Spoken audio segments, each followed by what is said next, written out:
मैं भगवान हूँ। अगर कोई ये दावा करे तो आप क्या कहेंगे? अच्छा चलिए, कोई ये दावा करे कि संत कबीर जो हैं वो भगवान थे और मैं उनका स्वरूप हूँ। मेरे रूप में संत कबीर जो कि परमेश्वर हैं उन्होंने अवतार लिया है, तो आप क्या कहेंगे? या तो आप हंसेंगे या आप गुस्सा होंगे, या फिर एक संभावना यह है कि कहने वाले के बारे में जानने का प्रयास करेंगे, या फिर बहुत परेशान हो तो मान लेंगे कि ठीक ही कह रहे हैं। जब मैंने सुना तो मैं हंसा, थोड़ा गुस्सा भी आया और फिर जानने की कोशिश करने लगा। जानने के बाद एक बात कही जा सकती है कि यह व्यक्ति जो दावा कर रहा था भगवान होने का, वो आपराधिक प्रवृत्ति का है, वैज्ञानिक टेम्परामेंट से कोसों दूर है और आम लोगों की भावनाओं से खेलने वाला पर पीड़क है। निचली अदालतों के द्वारा हत्या के मामले में दोषी करार ये व्यक्ति है रामपाल। सोशल मीडिया पर अलग लेवल का बूम है इसका। मानने वाले इसे भगवान कहते हैं, खुद को अवतार बताता ही है। राजनीतिक रसूख भी भयंकर है। क्या भाजपा और क्या कांग्रेस, और दोनों पार्टियों के कई नेता और अन्य पॉलिटिकल फोर्सेस इसके आगे पीछे घूमते हैं। खुद को तत्वदर्शी कहने वाला ये व्यक्ति चलता है तो इसके साथ साथ कूलर चलते हैं।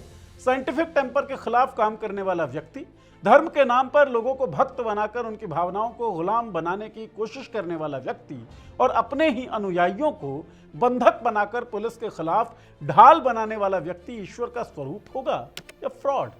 निर्णय आपको करना है। फ्रॉड बाबा के इस एपिसोड में बात रामपाल की।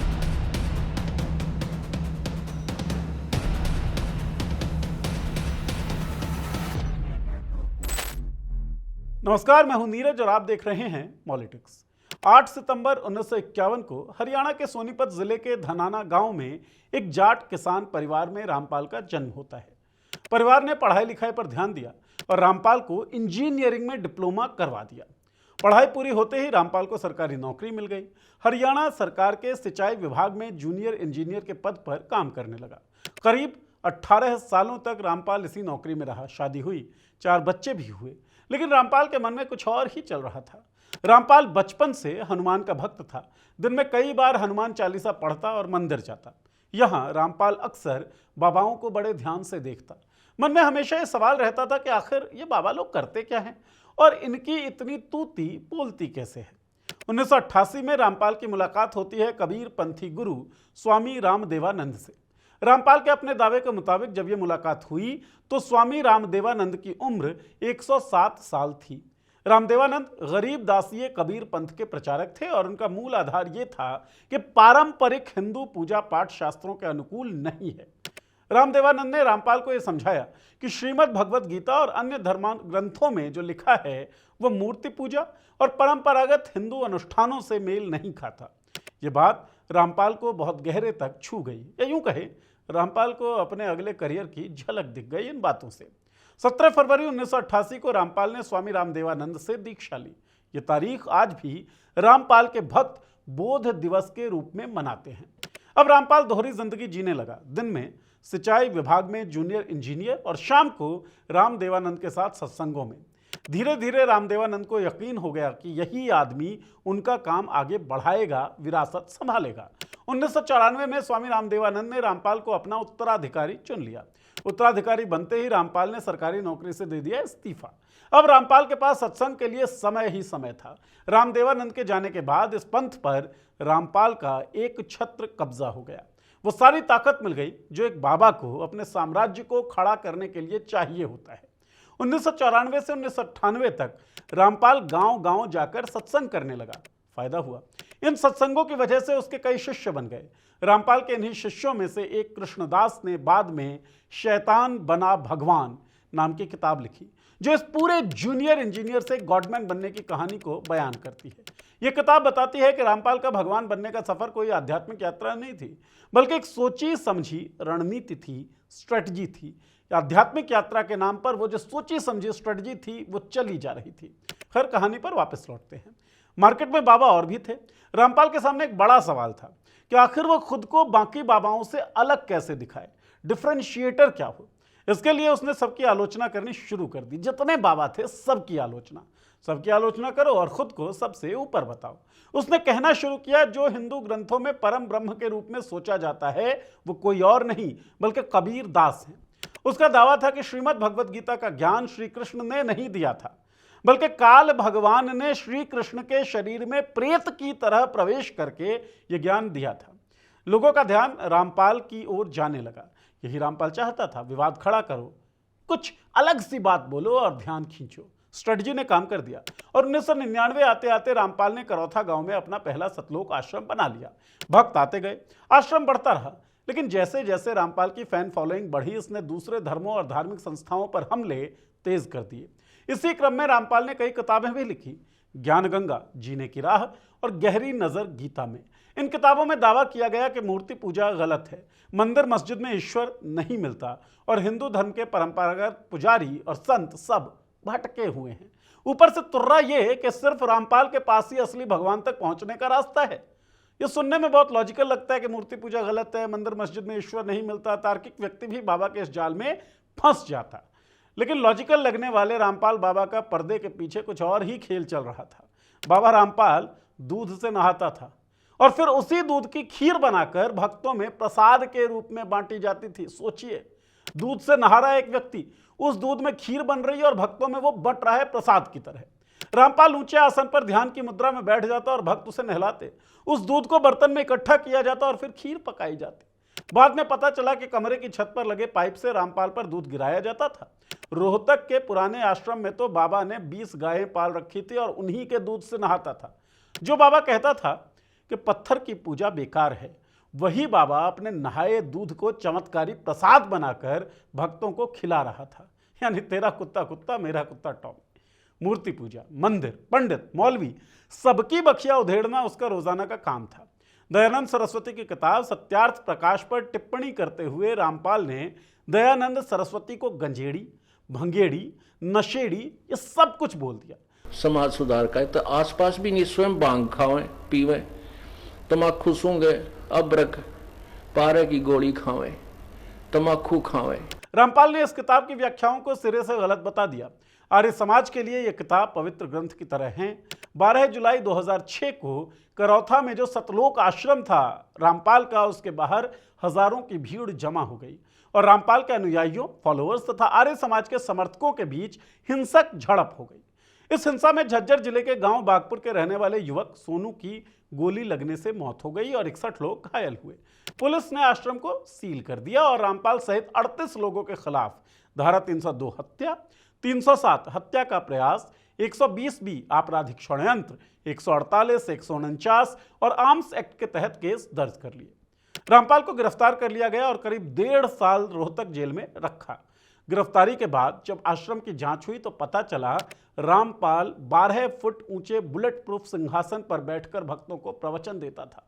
तत्वदर्शी संत जो हैं बुलेट प्रूफ पर बैठे थे। इस बुलेट प्रूफ केबिन में हाइड्रोलिक लिफ्ट भी लगी थी, जिसके जरिए बाबा सीधे केबिन में पहुंचता था। चारों तरफ कैमरे थे। आश्रम में करीब 100 मीटर लंबा गुप्त तहखाना था, जिसे इस तरह बनाया गया था कि वो किसी को दिखाई ना दे। इसी तहखाने से रामपाल कभी कभी भक्तों के बीच इस तरह प्रकट होता था कि लोग उसे मायावी समझ लेते थे। यानी जो बाबा कहता था कि चमत्कार नहीं होते, वही बाबा खुद रोज चमत्कार का नाटक करने लगा। भक्त बनाने के लिए रामपाल ने एक बड़ी चालाक रणनीति अपनाई। उसने MLM यानी मल्टी लेवल मार्केटिंग का तरीका इस्तेमाल किया। हर भक्त को कहता कि 2 और भक्त लेकर आओ, फिर उन्हें नाम दीक्षा देने के नाम पर आश्रम में रोककर उनका ब्रेन वॉश किया जाता था। सत्संगों में दावा किया जाता था कि उसके संपर्क में आने से लाइलाज बीमारियां ठीक हो जाती हैं और बर्बाद परिवार फिर से खुशहाल हो जाते हैं। जो लोग इसका साथ छोड़ते थे उन्हें गद्दार और नरक का भागीदार बताया जाता था। साल 2008 रामपाल को पंजाब और हरियाणा कोर्ट से जमानत मिल गई। जेल से निकलते ही उसके तेवर और ज्यादा आक्रामक हो गए। उसने अपने भक्तों को बताना शुरू कर दिया कि अदालतें उसे नहीं पहचान पाती, उसके पास दैवीय सुरक्षा है और सरकार उसके दुश्मनों के इशारे पर काम कर रही है। भक्त ये सुनकर और उसके ज्यादा प्रति समर्पित हो गए। कोर्ट के खिलाफ जाना, जो अब तक एक अपराध था, भक्तों की नजर में वो रामपाल की वीरता का सबूत बन गया। 2009 में सुप्रीम कोर्ट के आदेश के बाद करौथा आश्रम रामपाल के ट्रस्ट को वापस मिल गया। लेकिन रामपाल और चैनो सुकून का कोई खास रिश्ता शायद था नहीं। 12 मई 2013 को एक बार फिर से रामपाल के समर्थकों और आर्य समाज के लोगों के बीच करौथा में जबरदस्त हिंसा हुई। प्रदर्शन के दौरान भीड़ ने कई वाहनों को आग के हवाले कर दिया। रोडवेज की 2 बसें, एक एम्बुलेंस और शराब का ठेका जलाया गया। पुलिस ने लाठीचार्ज किया और आंसू गैस के गोले छोड़े। दोनों तरफ से फायरिंग हुई। इस हिंसा में गोली लगने से 3 लोगों की मौत हो गई, 100 से ज्यादा लोग घायल हो गए। इतनी हिंसा के बाद भी रामपाल पर असर नहीं पड़ा। उसने कोर्ट की तारीखों को रद्दी के टोकरी में फेंकना शुरू कर दिया। 2010 से 14 के दरमियान रामपाल ने कम से कम 42 बार कोर्ट के समन्स को टाला। कभी बीमारी का बहाना, कभी भक्तों का दबाव, कभी वीडियो कॉन्फ्रेंसिंग की मांग। पंजाब और हरियाणा हाईकोर्ट बार बार उसे पेश होने का आदेश देती रही, लेकिन रामपाल टस से मस नहीं हुआ। इन सब मुकदमों, गिरफ्तारियों और हिंसाओं के बाद भी रामपाल के भक्तों की संख्या घटी नहीं, बढ़ती रही। हर बार जब पुलिस उसके पास पहुंचती, भक्त उसकी ढाल बनकर खड़े हो जाते। हर गिरफ्तारी की कोशिश एक नई भीड़ को जन्म देती। रामपाल के खिलाफ 2013 की करौंथा हिंसा के बाद जब रामपाल बरवाला के सतलोक आश्रम में शिफ्ट हो गया, तो भक्त भी उसके पीछे पीछे वहां पहुंच गए, जो आगे चलकर बरवाला कांड का कारण बना। लगातार बढ़ते अपराधों और सुनवाइयों में मौजूद न रहने की वजह से रोहतक बार एसोसिएशन ने हाई कोर्ट में कोर्ट की अवमानना को लेकर याचिका दायर की। रामपाल इस मामले में भी 2 बार पेश नहीं हुआ। इसके बाद 10 नवंबर 2014 और 17 नवंबर 2014 को उसके खिलाफ गैर जमानती वारंट जारी किए गए।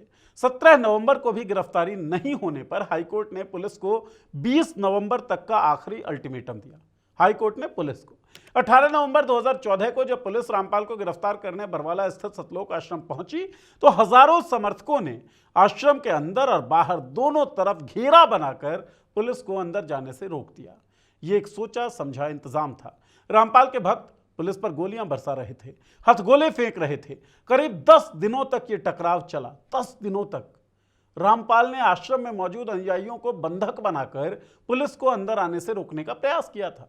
यानी जो लोग भक्त बनकर आए थे, वो अब ढाल बनकर रखे जा रहे थे। उनके मोबाइल फोन्स जब्त कर लिए गए थे। बाद में जब ये लोग बाहर निकले तो उन्होंने बताया कि जो भी निकलने की कोशिश करता था, उसे रामपाल के लठैत कमांडो पीटते थे। आखिरकार 19 नवंबर 2014 को रात संत रामपाल को चेहरा छिपाकर आश्रम से बाहर लाया गया। खुद को अवतार बताने वाला यह शख्स टॉयलेट में छिपा था। गिरफ्तारी के बाद जब पुलिस ने आश्रम की तलाशी ली, तहखाने से 3 रिवॉल्वर, 4 राइफल, 26 एयरगन और 103 कारतूस बरामद हुए। 2 बुलेट प्रूफ जैकेट्स, हथियारों का जखीरा और 4200 लाठियां मिली। आश्रम से प्रेगनेंसी टेस्ट किट भी बरामद हुई। रामपाल की सहयोगी बबीता, जो उसकी बेहद करीबी बताई जाती थी, उसको भी गिरफ्तार किया गया। पूछताछ में उसने माना कि रामपाल के कहने पर उसने आश्रम से कई सबूत मिटाए थे। पुलिस ने आश्रम से करीब 1000 लोगों को बाहर निकाला। इस झड़प में 6 लोग मारे गए। रामपाल के वकीलों का तर्क था कि मौतें पुलिस की आंसू गैस से हुई घुटन और भगदड़ के कारण हुई, लेकिन जांच में सामने आया कि इन मौतों का इस्तेमाल रामपाल की रणनीति के तहत किया गया था। दैनिक भास्कर की एक रिपोर्ट के मुताबिक रामपाल ने खुद कबूला था कि उसने अपने कमांडो को निर्देश दिया था कि महिलाओं और बच्चों को पीटकर कमरे में बंद कर दिया जाए, ताकि उनकी मौत का जिम्मेदार पुलिस को ठहराया जा सके। बरवाला कांड के बाद यह साफ हो गया था कि रामपाल का मामला अब सिर्फ एक धार्मिक विवाद नहीं, बल्कि एक आपराधिक मामला था। साल दर साल सुनवाई चली, सबूत पेश हुए, गवाह बोले। 11 अक्टूबर 2018 को हिसार की विशेष अदालत में अतिरिक्त जिला एवं सत्र न्यायाधीश DR चालिया ने रामपाल को हत्या के 2 मामलों में दोषी करार दिया। 17 अक्टूबर 2018 को सजा सुनाई गई। धारा 302 यानी हत्या और धारा 120B यानी आपराधिक साजिश, दोनों में आजीवन कारावास यानी कि उम्र कैद और 1-1 लाख रुपए जुर्माना। दोषी करार लोगों में रामपाल का बेटा वीरेंद्र, भांजा जोगेंद्र, बहन पूनम, मौसी सावित्री और उसकी करीबी बबीता भी शामिल थे। लेकिन रामपाल की कानूनी लड़ाई रुकी नहीं। उसके वकीलों ने हाईकोर्ट में अपील की, कोई भी करेगा। अगस्त 2025 में पंजाब और हरियाणा हाईकोर्ट ने उसकी उम्र कैद की सजा को निलंबित कर दिया। अदालत ने अपने फैसले में कहा, आरोपी की उम्र अधिक है, वो पहले ही लंबा समय जेल में बिता चुका है और मौत के कारणों को लेकर चिकित्सा साक्ष्य स्पष्ट नहीं है। FIR 430 में 28 अगस्त 2025 को सजा निलंबित हुई और FIR 429 में भी बाद में यही राहत मिली। ये याद रखना जरूरी है कि सजा का निलंबन इसका मतलब बरी होना नहीं है। यह सिर्फ इतना है कि अपील का फैसला आने तक रामपाल को जेल से बाहर रहने की अनुमति है। हत्या के दोषी का ठप्पा अब भी उसके ऊपर लगा हुआ है। 8 अप्रैल 2026 को पंजाब और हरियाणा हाईकोर्ट ने रामपाल को देशद्रोह के मामले में भी जमानत दे दी। हाईकोर्ट ने कहा कि अवमानना याचिका का निपटारा हो चुका है और रामपाल की बिना शर्त माफी स्वीकार की जाती है। इसके बाद 10 अप्रैल 2026 को करीब 11 साल 4 महीने और 24 दिन जेल में बिताने के बाद रामपाल हिसार की सेंट्रल जेल 2 से रिहा कर दिया गया। रिहाई कई शर्तों के साथ हुई। पहली, रामपाल को सोनीपत के धनाना आश्रम में ही रहना होगा। दूसरी, किसी भी तरह का सार्वजनिक सत्संग या धार्मिक प्रवचन वो नहीं कर सकेगा। तीसरी, हर पेशी पर उसे व्यक्तिगत रूप से कोर्ट में हाजिर होना होगा। हालांकि जेल से निकलने के तुरंत बाद रामपाल ने एक सत्संग भी किया, जिसमें उसने जेल यात्रा को लंबा संघर्ष बताया। यानी कोर्ट की शर्तों की परवाह किए बिना उसने अपना पुराना रंग दिखा दिया। आज भी रामपाल के लाखों अनुयायी हैं, और अनुयायियों को छोड़िए, आप जब देखेंगे तो बड़े बड़े जो नेता लोग हैं वो रामपाल के इर्द गिर्द घूम रहे हैं। उसके यूट्यूब चैनल करोड़ों व्यूज बटोरते हैं, उसके आश्रमों में भीड़ लगती है और उसके समर्थक उसे परमात्मा मानते हैं। दूसरी तरफ उसके नाम के साथ हत्या, हिंसा, अदालत की अवमानना और कई गंभीर आपराधिक मामलों का इतिहास जुड़ा है। लेकिन इस पूरी कहानी में सबसे बड़ा सवाल सिर्फ रामपाल नहीं है। सवाल यह है, आखिर बार बार ऐसे बाबाओं का साम्राज्य खड़ा हो कैसे जाता है? क्यों हर कुछ साल में कोई नया चमत्कारी बाबा हजारों लाखों लोगों का भगवान बन जाता है? और क्यों लोग अपनी सोच, अपनी कमाई, अपना परिवार, यहां तक कि अपनी जान तक किसी इंसान के नाम कर देते हैं? जिस दिन कोई व्यक्ति खुद को कानून, तर्क और आलोचना से ऊपर मानने लगे, उसी दिन खतरे की घंटी बज जानी चाहिए। चाहे वो किसी भी धर्म का हो, किसी भी वेशभूषा में हो, या खुद को भगवान ही क्यों ना कहता हो। अब क्या सोचते हैं? क्या ऐसे बाबाओं का साम्राज्य सिर्फ उनकी चालाकी से खड़ा होता है, या फिर समाज भी कहीं ना कहीं इसके लिए जिम्मेदार है? और जिम्मेदार वो सत्ता भी है जो ऐसे बाबाओं और इनके भक्तों की भीड़ को देखकर सोचती है कि शायद हमें फायदा पहुंच सकता है। आपके राय का हमें इंतजार रहेगा। और एक गुजारिश है कि साइंटिफिक टेम्परामेंट से जो लोग खेलते हों उन्हें दरकिनार करिए, उन्हें इग्नोर करिए, उनके खिलाफ बोलिए, क्योंकि साइंटिफिक टेम्परामेंट के बिना हमारे अस्तित्व का कोई फायदा है नहीं। बहुत बहुत शुक्रिया वीडियो देखने के लिए। चैनल को सब्सक्राइब कर लीजिए, बेल का आइकन दबा दीजिए ताकि वीडियोस के नोटिफिकेशंस आपको मिलती रहे। शुक्रिया।